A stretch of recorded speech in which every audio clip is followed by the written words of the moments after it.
হয়েছে তোর? বমি করতেছ কেন? কয়দিন ধরে এমন লাগতেছে? জানি না। টক খাবি? টক খাইতে মন চায়? হায় আল্লাহ, কত বড় সর্বনাশ হয়ে গেল। কি হয়েছে? ও বমি করতেছে, টক খাইতে চায় ও। কি আজে বাজে কথা তো, আমি বুঝি না। এসব আজে বাজে কথা কেউ না। জবা চলো মনে হচ্ছে। কি খবর ডাক্তার? কি দেখলেন? উনি তো প্রেগনেন্ট। রজতপুরের কি খবর? রজতপুরের অবস্থা খুব একটা ভালো না। তাইলে তো রজতপুরে যাইতে হবে কবির। না ভাই, তখন রজতপুরে যা ঠিক হইব না। আর কত সহ্য করুন রে কবির। তুই করছো তাই কাম। আমারে সন্দেহ করো না, আমারে সন্দেহ করলে আসল পাপীরা পার পায় যায়। আল্লাহ, সত্যি কইরা কত। জানি না। জবার থেকে কিছু বাই করতে পারছো? বাই করুন কেমনে? ও তো সবকিছু ভুইলা যায়, কিছু জিগাইলে কয় জানি না। এখন কি হইব?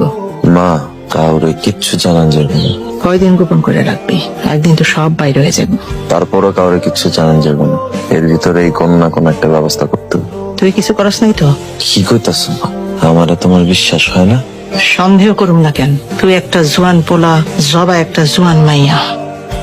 হয়তো আমি কিছু লাগে, তাহলে জুয়ান মাইয়া ঘরে রাখছো কে? মতিন, আয় মতিন। মাদু সাহ, বাড়ির চতুর্পাশে পাহারা, সতর্কতার সাথে বসা। সীমাদু সাহ। পুরানা যতগুলা দা আছে সবগুলোতে ধার দে। মাদু সাহ, একটা বিষয় তো বুঝতেছি না। এত কিছু তোর বসার দরকার নাই। আমার ছাগল কই? কি রে, তুই আমার ছাগল ছেড়ে দিছস? তুই যে ছাগলের গলায় রশি দিয়ে বাঁধা রাখছস, ও ব্যথা পায় না? কষ্ট পায় না? ওরে আমি আজকে গরু কই? আমার ঘরে কই গেল? আমি সাইডে দিছি। তুই আমার গরু ছাড়লিকা? তুমি গরুর গলায় দড়ি বাঁধছো কেন? গরুর গলায় দড়ি না বানলে গরু তো ছুটতে যাবে। কেন গরুর গলায় দড়ি বাঁধলে গরু ব্যথা পায় না? এই লিগেই সাইডে দিছি।